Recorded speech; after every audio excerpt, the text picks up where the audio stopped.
우리가 주님의 음성을 듣지 못하는 세 번째 이유, 성경에 대한 전통적 해석, 기존의 권위 있는 해석에서 벗어나는 성경 해석은 금물이라는 생각, 이런 고정관념이 우리 영혼의 눈을 가리고 귀를 막고 있습니다. 역시 교회가 심어주고 있는 생각이지요. 내면으로 들려오는 주님의 가르침에 귀를 닫게 하는 거지요. 우리는 예수님께서 당시 율법 해석의 권위를 독점했던 서기관들, 율법학자들이지요. 그들과 바리새인들에게 아주 적극적으로 도전하셨던 모습을 기억할 필요가 있습니다. 그러면서 우리에게 이런 말씀을 주셨습니다. 마태복음 5장 20절, 내가 너희에게 이르노니 너희 의가 서기관과 바리새인보다 더 낫지 못하면 결코 천국에 들어가지 못하리라. 여기서 의로 번역된 헬라어 디카이오슈네 한 번 더 눌러보실까요? 디카이오슈네는 옳음, 올바름이라는 뜻을 지니고 있습니다. 이 구절을 좀 더 넓게 해석을 해본다면 말씀에 대한 너희의 바른 이해가 율법학자들의 해석, 그들의 인위적 주관적 해석을 뛰어넘지 못하면 하나님 나라에 들어갈 수 없다는 의미로 이해할 수 있습니다. 시대는 변했고 사람들의 의식은 성장했건만 교회가 수백 년 전의 낡은 성경 해석에 집착한다면 기독교 신앙은 영적 진보라는 거대한 이 시대적 흐름, 우주적 흐름에서 낙오될 수밖에 없습니다. 말씀에 대한 해석은 우리 인류의 의식의 진보에 발맞춰 계속해서 갱신되어야 합니다. 물론 자의적 해석은 금물이지요. 주님께서 갱신해 주신다는 겁니다. 어디서? 내 안에서, 우리 안에서. 그러면 주님은 어떤 방식으로, 어떤 경로로 우리에게 그런 메시지를 주실까요? 구체적으로? 또 말씀을 한번 보실까요? 요한복음 14장 25절, 26절, 28절, 25절, 26절, 24님이 좀 읽어주십시오. 내가 아직 너희와 함께 있어서 이 말을 너희에게 하였거니와 보혜사 곧 아버지께서 내 이름으로 보내신 성령 그가 너희에게 모든 것을 가르치고 내가 너희에게 말한 모든 것을 생각나게 하리라. 내가 갔다가 너희에게 온다 하는 말을 너희가 들었나니. 자, 보혜사, 아버지께서 내 이름으로 보내실 성령, 그가 너희에게 모든 것을 가르칠 것이다.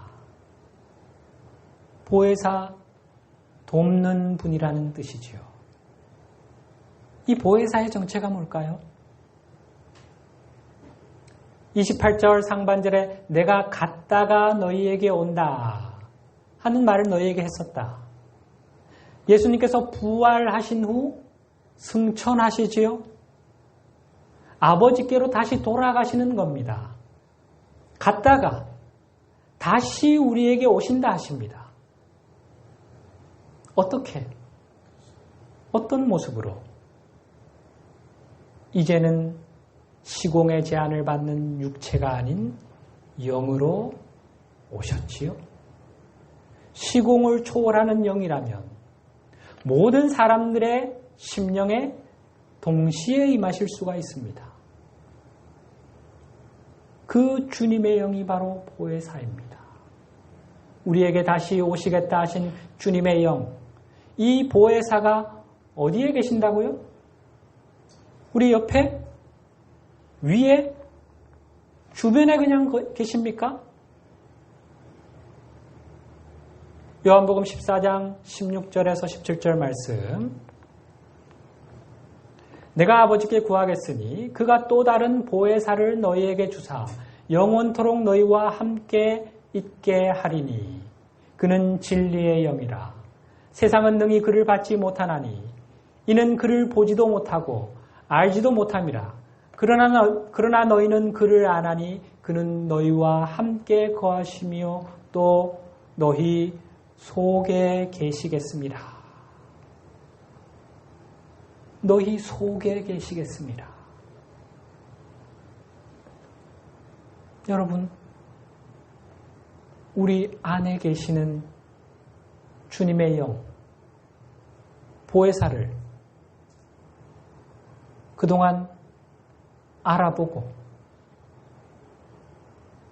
그 보혜사의 가르침을 받으신 적 있으십니까? 그분과 함께 동행한 느낌이 있으십니까? 그 주님의 영의 가르침에 마음을 열어보신 적이 있으십니까? 오늘날 기독교인이라 하는 사람들 얼마나 그렇게 했을까요? 얼마나 그렇게 하고 있을까요?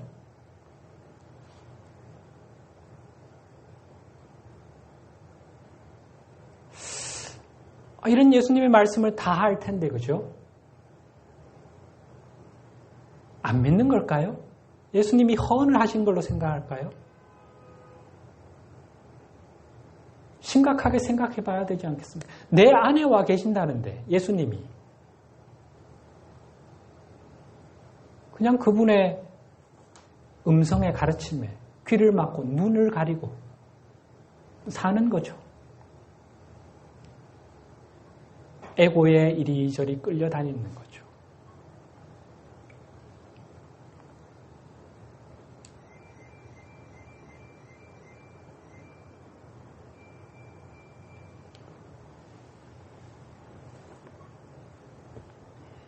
내 안에 거하시는 보혜사, 그 주님의 영이 나에게 필요한 모든 것을 가르치신다.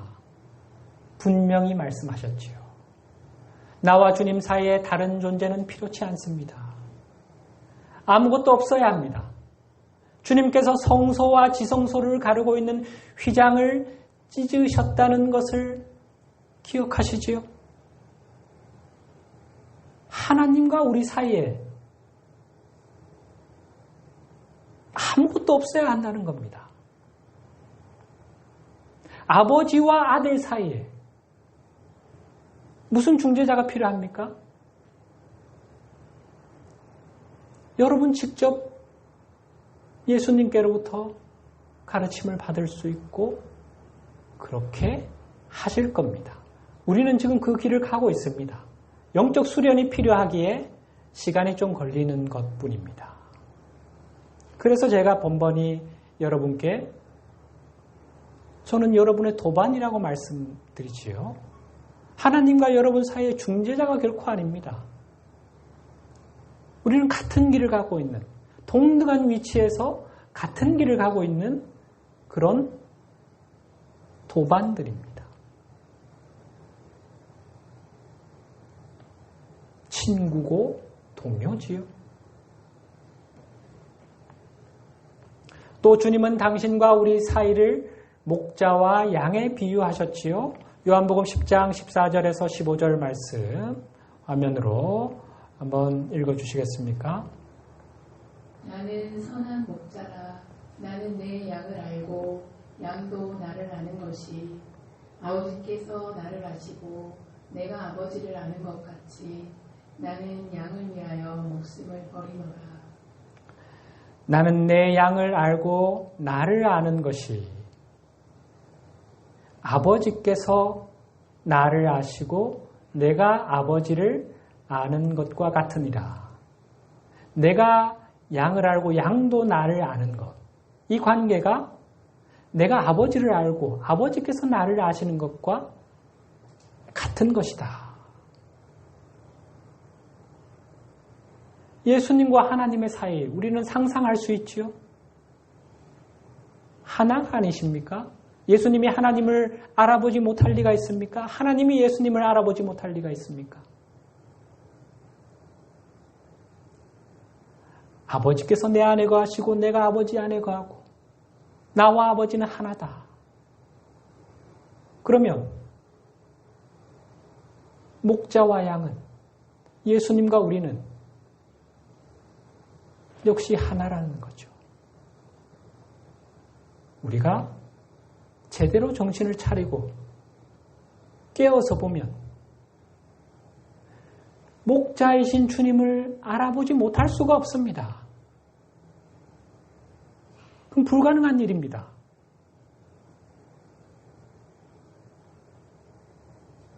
양은 목자의 음성을 당번에 압니다. 내 안에서 들려오는 소리가 나를 사랑하시는 목자의 음성인지, 삭군의 목소리인지, 에고의 소리인지 단번에 알 수 있다는 겁니다. 그렇다면 내 안에서 직접 말씀하시는 주님의 가르침을 따르시겠습니까? 아니면 낡은 존통과 세속의 권위에 머리를 조아리시겠습니까? 우리 가슴을 통해 전해오는 목자의 음성에는 귀를 막고 삭군에게 자기 영혼을 팔고 있다면 우리를 바라보시는 주님의 마음이 어떠하시겠습니까?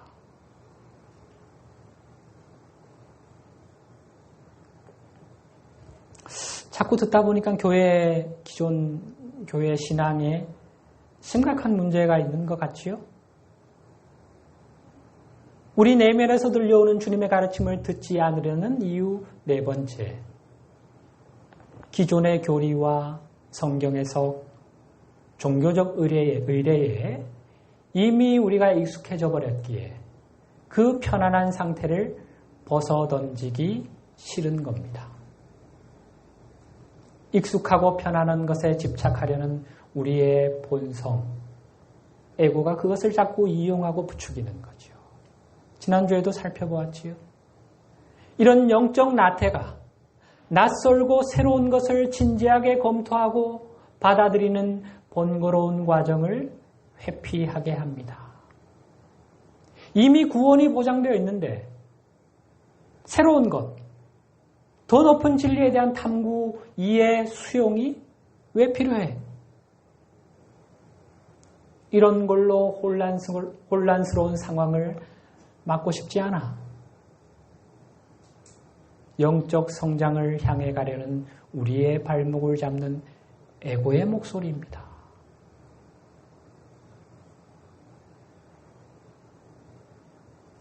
오늘날 많은 교회가 주여 주여 하기만 하면 구원은 보장되는 것처럼 말합니다.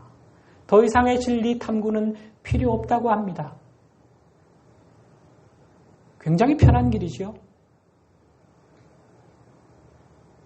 주님의 이 가르침을 기억해야 합니다. 마태복음 7장 13절 14절 좁은 문으로 들어가라. 멸망으로 인도하는 문은 크고 그 길이 넓어 그리로 들어가는 자가 많고 생명으로 인도하는 문은 좁고 길이 협착하여 찾는 자가 적음이라. 진리에 대한 탐구를 통해 내 의식을 성장시키는 일, 결코 쉽지 않은 일이죠. 좁은 문으로 들어가는 일입니다. 그러나 생명으로 인도하는 문은 좁고 길이 협착하여 찾는 자가 적음이라. 그 길이 바로 생명으로 인도하는 문이요 길이라는 주님의 말씀을 기억한다면 힘이 나고 용기가 생기지 않겠습니까?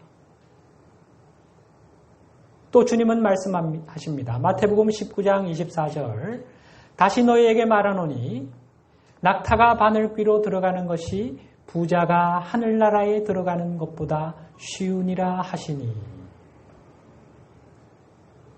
여러분 여기서 부자가 돈 많은 사람일까요?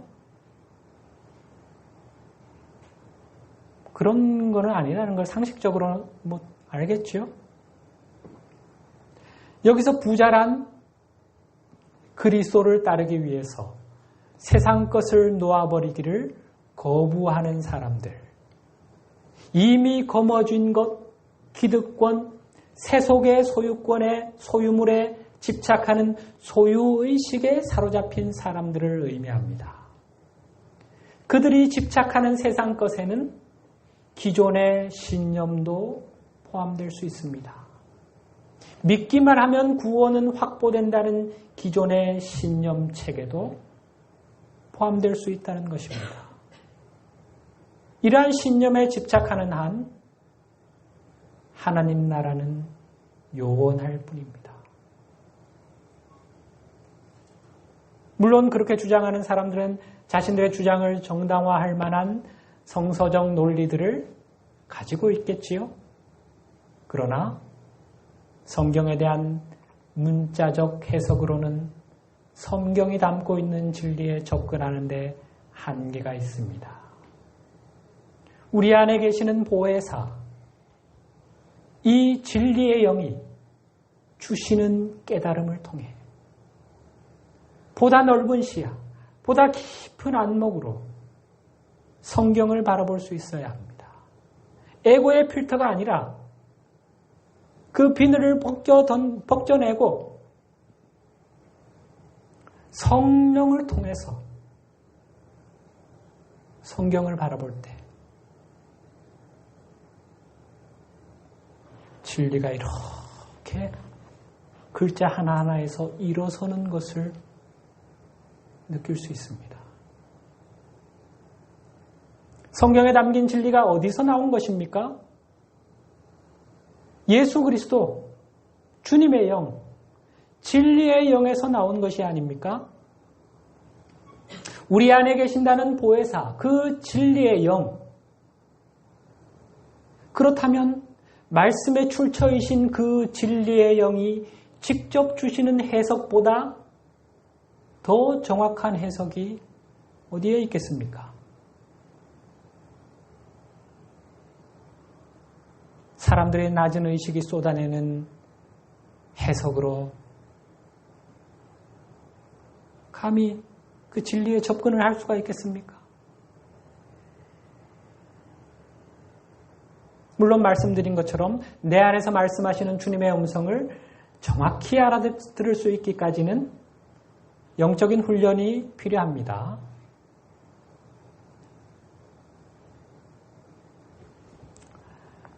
사람들이 종교에 접근하는 방식에는 두 가지 형태가 있습니다.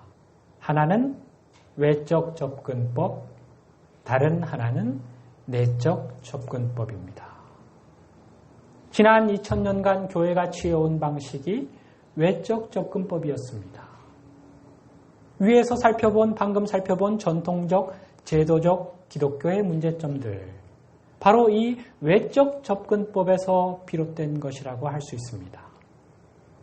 이것은 어떤 종교적 규율이나 교리, 의례를 따름으로서만 하나님 나라에 들어갈 수 있다는 믿음에 기초한 것입니다. 폐쇄적인 교리나 단체를 통하지 않고는 구원을 얻을 수 없다는 신앙 체계인 거지요.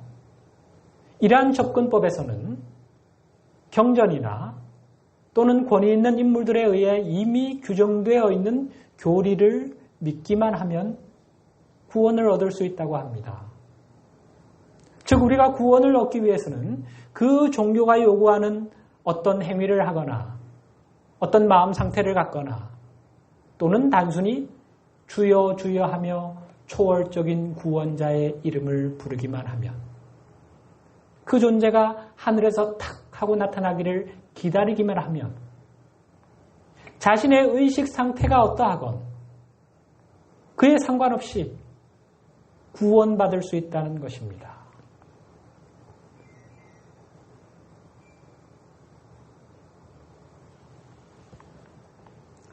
자신의 의식을 변화시키기 위해 아무런 노력도 할 필요가 없다는 거지요.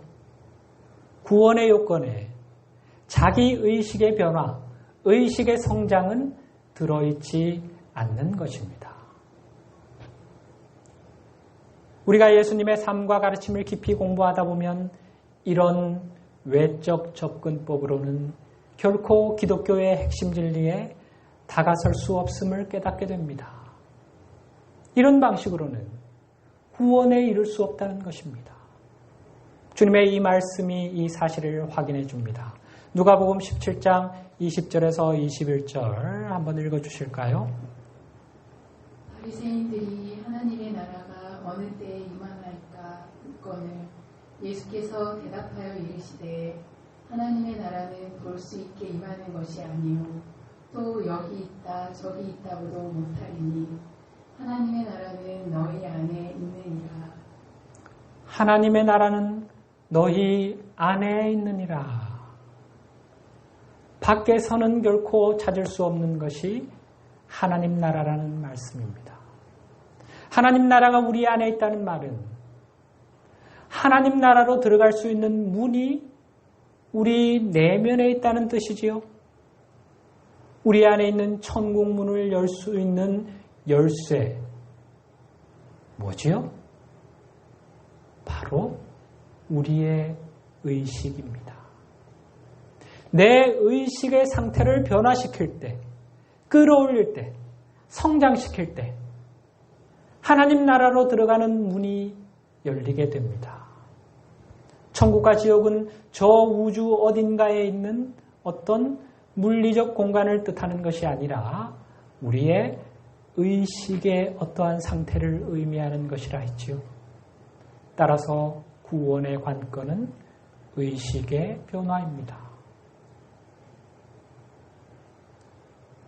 우리에게 천국 문을 열 수 있는 열쇠인 의식의 변화를 가져다 주실 수 있는 분, 집 떠나온 우리를 아버지의 집으로 인도해 주실 수 있는 분, 누구지요? 어디 계신다고요? 저 우주 어디에 계십니까? 교회에 계십니까? 아주 어리어리하게 지어놓은 교회, 그런 데를 예수님 좋아하십니까? 전통과 교리 안에 계십니까? 목회자를 통해서만 만날 수 있습니까? 우리 안에 계시는 보혜사이시지요. 주님께서 당신의 살과 피를 떼어 우리에게 보내주신 그 진리의 영, 아버지 품으로 돌아가셔서 당신의 한 부분을 떼어내어서 우리에게 보내주신 그 진리의 영,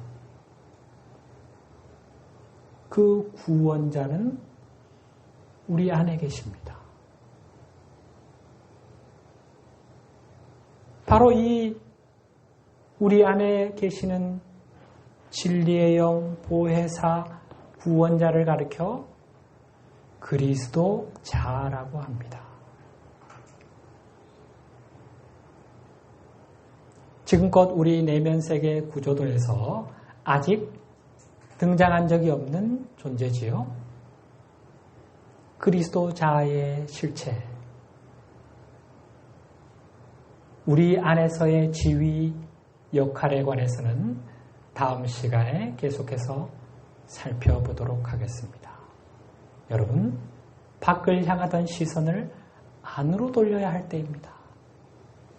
주님께서 오늘날 우리 인류를 향해 당신을 따른다고 하는 전 세계 수많은 기독교인들을 향해 하시는 말씀입니다. 너희 시선을 안으로 돌려라. 너희 안에 있는 나를 보라. 너희 안에서 이 시대에 필요한 진리의 말씀을 전해줄 그 보혜사, 진리의 영께 마음을 열고 눈을 열고 귀를 열어라. 주님의 말씀입니다.